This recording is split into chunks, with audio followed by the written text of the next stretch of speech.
Welcome to our episode 3 of OhTalks live by Ohmyhome. We're very excited to be having you guys join us today to continue talking about interesting property discussions in Singapore. My name is Audrey. I'm a show host and producer here at Ohmyhome, and I wanted to bring in Clarence. Hi, say hi, Clarence. Hello. Clarence Liang is our senior real estate advisor and Ohmyhome super agent, who's a perfect person to come and join us today to talk about our property topic, which would you buy, prime HDB versus secluded condo. Now, before we get started, Clarence, I do want to explain how we got to these two topics, okay? So we put up a poll earlier this week asking you guys which you would rather buy, live in, and this poll was split 50-50. Exactly half picked prime HDB, the other half picked secluded condo. So we thought, if the interest is equal between the two topics, why not talk about both? We're going to do a bit of compare and contrast. We're going to pit them against each other,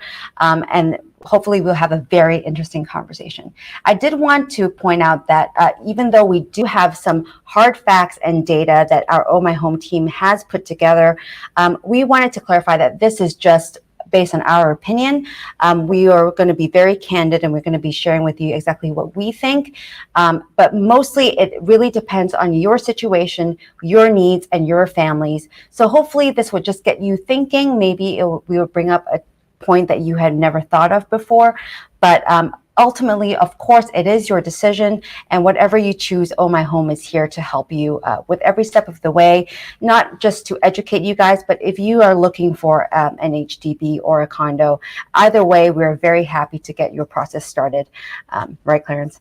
Yeah, that's right. So let's get started. I do believe that we have a question that I did see that is a perfect way to kickstart this discussion. This question is from Alex Tan. Hi, Alex. Look. And Alex says, hello, how is a prime location HDB flat defined? Thanks so much for your question, Alex. And that is a perfect starting point for us today. We do have some visuals that we did put together and just to help you guys remember some key points, but also we do have some facts that we would like to share with you guys, okay? So let's start with prime location HDBs. Alex, you asked how this is defined. So let me start this off and Clarence could chime in at any point.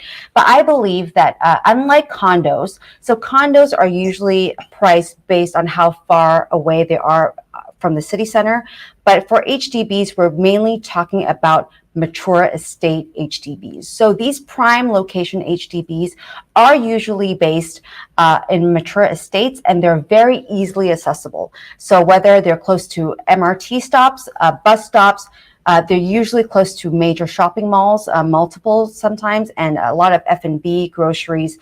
So I think what we're focusing on today really is these kind of prime HDBs where they're not necessarily close to the city, but they are very easily accessible. Is that right, Clarence?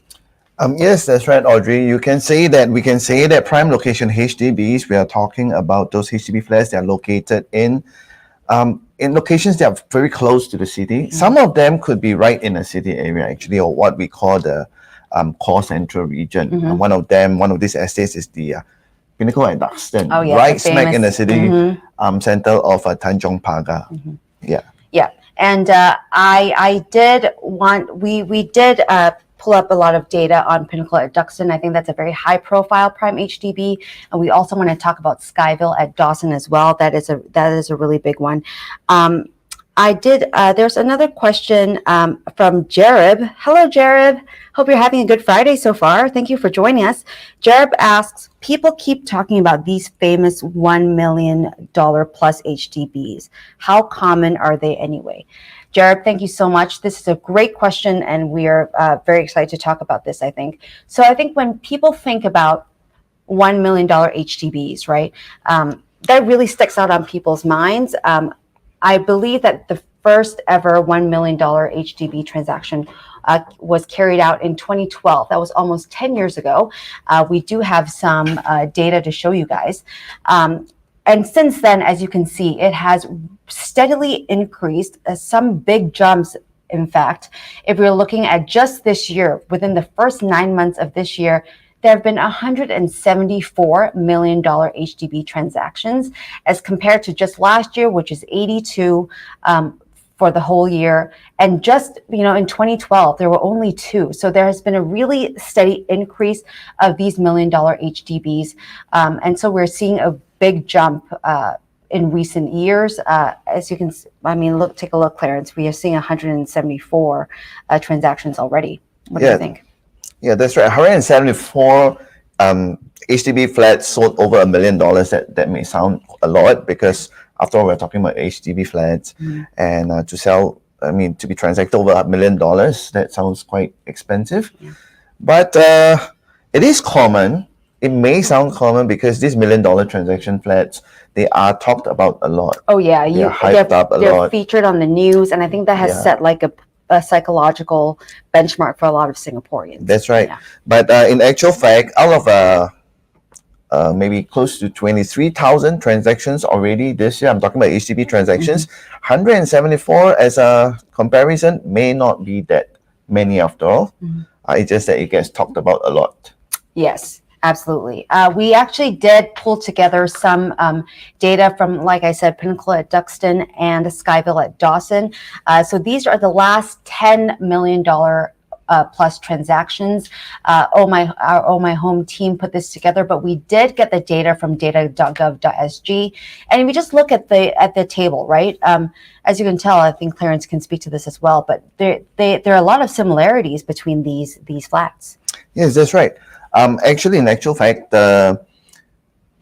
traditionally, those HDB flats that are sold above $1 million are the bigger flat types. We're talking about 5-room flats, executive flats.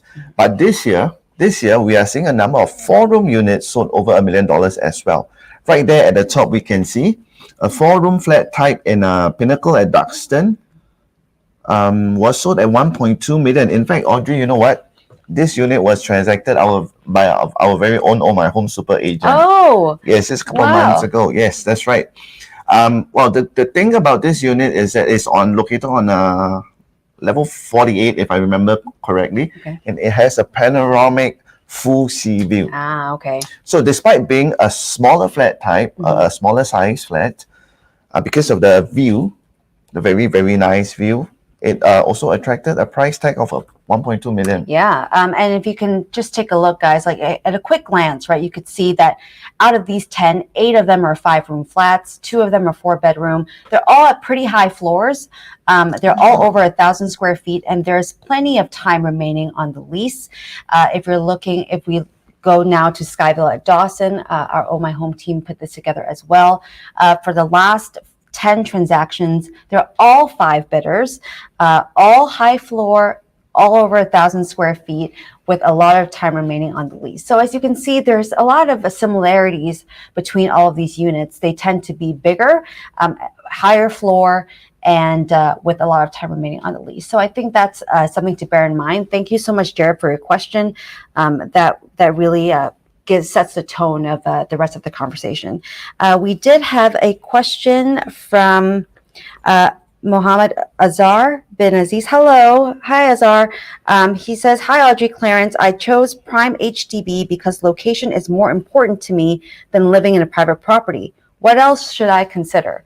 Oh, this is a great question. I think there are multiple factors that we want to talk about today. And you, like many others, I think, did pick prime HDB. So maybe Clarence can talk a little bit more about this. What are the other factors other than location, you think? Right. I guess the difference between living in a condo and an HDB flat, it all boils down to the lifestyle that we want. Living in a condo, we get very quick access to amenities like the swimming pool, a gym, a tennis court, lots of facilities within the condo itself. Whereas in a HDB flat, if we want to go to a gym, we want to go to a pool, we have to travel a little bit to get to them. So lifestyle, I guess, is one of the other factors that we would consider. Yeah, absolutely. I think size, like we said, is also another big consideration for a lot of people. But I did want to share this newspaper article that I think is perfect timing. This was released just yesterday, I believe, on the Straits Times and Business Times. And it basically talks about the fact that our Minister of National Development, Desmond Lee, came out and talked about how many Singaporeans now want HDB priority schemes to be removed for prime flats. So what does this mean? So they polled about 7,500 Singaporeans, I believe, and after having an open discussion, most of these Singaporeans would like these priority schemes removed for prime flats, and they also want to make sure that if you were to rent out, you're not allowed anymore to rent out the whole flat even after the 5-year MOP. So these are some of the things that have been discussed. It seems like Singaporeans do want to implement these points for prime flats, mainly because they want it to be accessible and they still want, living in prime areas to be affordable. So this is something to bear in mind. This just came out yesterday, and we're definitely going to be following this. We follow a lot of news on our Property Daily that is on our Facebook and Instagram as well. So be sure to keep up to date on that. We will be sharing more articles like this in that segment. But I just wanted to bring that up before we continue. We do have a question from Chakrit. Hello. Hi, Chakrit. Thanks so much for joining us. He asked, what are downsides to secluded condo? That's a great question, Chakrit. And I think that we did, Clarence did talk about the upsides. So there are definitely some upsides, like you have amenities right at your doorstep. If you're if you want a pool, if you want a gym, it's right there. That's really a big plus for people like me. Like, I really do like that. One thing that we do want to talk about is that the monthly conservancy fees. They tend to be high, much higher than HDB. I believe that for a lot of these condos, it could be 300 to 500 a month, I believe. And for these prime HDBs, it's generally much lower, right? We are also talking about another pro that I think that we need to bring up for these outskirt condos is that connectivity may be limited now, but that would grow over time. So in Singapore, we see a lot of MRT stations, new MRT stations pop up. We see more bus stops being put in place. So I think that's something to bear in mind, that it may be a little secluded now, but it may not be as secluded in the future. Another con is that it's usually small for its price. We actually do have some listings to show you guys, and Clarence can actually compare them to some of these HDBs that we did talk about as well. So thank you so much for your question, Jasmine. I hope that answers your question. Definitely some pros and cons to these secluded condos. We also have another question from EJ. EJ asked, apart from location, what is the next big factor to look for in a property that helps retain value? So I think we did talk about this, EJ. I think location is definitely a big thing, but size is another thing. And Clarence, do you have anything to add on that? Right. I guess choosing between a condo and a less accessible location, or usually talking about the outskirts, versus a prime location HDB, the price should be about the same if you're talking about $1 million. Because for $1 million, you can get a HDB flat, a 5-room HDB flat, like where we have mentioned at Dawson or at Duxton. But for $1 million, to get a condo, you probably have to go towards the outskirts of the Singapore. Right. Well, I actually do have a question from Benjamin. I think Benjamin would have a great question. Benjamin Sue. Hello, Benjamin. Hello. Thanks so much for joining us today. Benjamin says, can you show us some condos that fall into the $800,000 to $1 million price range? How many rooms and where are they? So this is great that you asked, Benjamin. Thank you so much for asking this. We actually do have some listings that we want to show you guys from Ohmyhome. These are available listings right now. We want to point two of them out. One is Park Centro. This is actually in Punggol. It's going for just about $1 million, $999.8K. It has a 2-bed, 2-bath with balcony. The size is about 760 square feet. It's a 99-year tenure, and it TOP'd in 2016. So fairly new, but this is one of the listings that we have available here at Ohmyhome, a $999.8K. And we have another one, Viva Vista. Viva Vista is at South Buena Vista. It is also a 2-bed, 2-bath, but a penthouse. The size is about the same as the other one, about 730 square feet, TOP'd in 2014. So just a couple of years older. And this is going for $1.1 million. I imagine it's because it's a penthouse, but maybe Clarence can put this into perspective for us between these two. Right, Audrey. Yeah, that's what I was talking about. So for these two condos that we just brought up, for about $1 million or $1.1 million, you're getting a 2-bedroom apartment, which is about 700 to 760 square feet.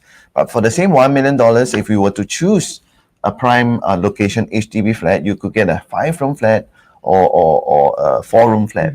And this type of flat types, we are talking about 900 square feet to 1,200 square feet. Yeah. So it's a lot more space with the same amount of money. Right.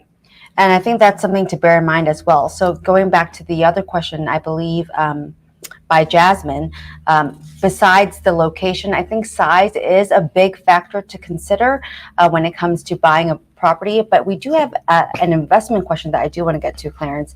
But I think most of the time, so far, we have been talking mostly about buying for living, like you living there on your own. We do want to bring up investment. Someone asked, Derek, I believe. Derek. Hello, Derek. Welcome to OhTalks. Thanks so much for joining us this Friday. Derek asked, hi, Audrey and Clarence. I have a question. Let's say, I have a budget of $800 to $1 million for a home.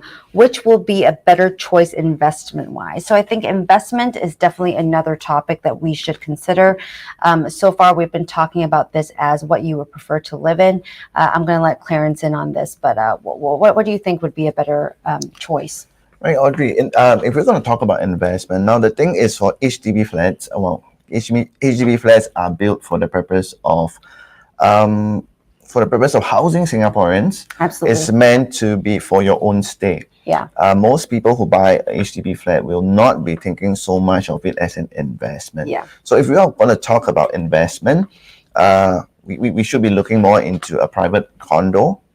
Yeah, so even if we are talking about condo apartments in the outskirts of Singapore, those have their investment value as well, which I believe, Audrey, you mentioned that we will be talking about investment value of different properties in another episode. Absolutely. And I think, and I think that it's important to note, and I think Clarence brought up a great point, that these HDBs are really meant to provide Singaporeans with the ability to own a home at an affordable price. So there's really not much intent on HDB's part for people to buy these properties just to make a profit. A lot of the times, I think it is aimed at being able to give Singaporeans a good place to live. So with that in mind, I think that's important to remember when it comes to investment. A lot of the times people would invest in a private property like condo, secluded or not, as a way to build their investment, but not so much for HDB, in my opinion. I believe that we're going to wrap up soon, but I do have a great question from James. Hi, James. Thanks so much for your question. This question is for both Clarence and Audrey. What did you guys pick for the poll? I'm going to throw this over to you, Clarence. What did you pick? I want to hear this. Right, Audrey, I currently stay in a HDB flat in the outskirts of Singapore, all the way in the north. But for my next property, I am going to choose still a location in the outskirts, but a condo. I see. Okay. Yeah. The reason being, the nature of my job, I travel everywhere. So where I stay doesn't really matter too much. And also because I drive. And we also talked about this earlier that, if we are going to go anywhere, whether we're going to the city area, city center, if I want to go shopping, if I want to go to the gym, or I want to go to the pool, it's just a 20 minutes drive away at most. Absolutely. Yeah. I think I'm going to go for lifestyle. I'm going to choose a condo. I think that's a great point. Singapore is very small in general, right? If we're talking about, it being very secluded in Singapore, there's really you're 20 minutes away from most places, and especially by car. That being said, James, I also picked condo. Slightly different reason from Clarence, though. But I actually moved from the U.S. with my husband and now my child to Singapore just last year, and we don't really know how long we're going to be here. So bearing that in mind, I think I was always under the impression that if we were to go back to the States at any point, selling a private property, especially if it's a freehold, would probably mean that it's pretty stable and I wouldn't lose anything. But that's just my opinion. Actually, just talking to Clarence and to you guys about this, I am thinking about maybe I would have switched my answer to prime HDB. Location really is important to me, especially if I'm living there. So if this is the case for you, if maybe after this conversation you picked something and then now you're thinking maybe you would have picked another thing, that's exactly what we want to do here at OhTalks. We just want to float more ideas and show you guys the other side of things, and hopefully that actually helps you guys with your future decision making. And with that being said, it is time for us to wrap up. We want to thank everybody on Facebook and on Instagram, hi Instagram, for all of your input and your questions. Again, we will be answering most of your questions a little bit later. We'll have a team that would get back to you guys. So whatever info that you want or need, we will reach out to you. And if you have any other questions, please remember that you can always visit us, our website at ohmyhome.com. You can follow us on Facebook and Instagram. If you haven't already, please do it.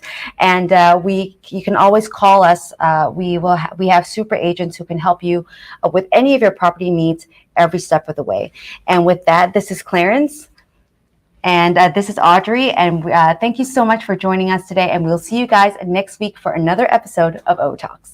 Hey guys, it's Audrey, show host at Ohmyhome, and we are so excited to be introducing to you our new weekly live talk show, OhTalks, launching in October. Every week we'll be talking about a new property topic of your choice, but we need your help. Every Monday, we're going to be going on social media to ask you to pick from 2 hot topics. And then on Fridays, we'll go live to answer frequently asked questions, but also whatever you want to know, live on the fly. From new launches to BTO delays to step-by-step guides, come join us starting October. We'll be going live every Friday on Facebook and Instagram. Don't forget to take our polls on Mondays, and we'll see you on Fridays.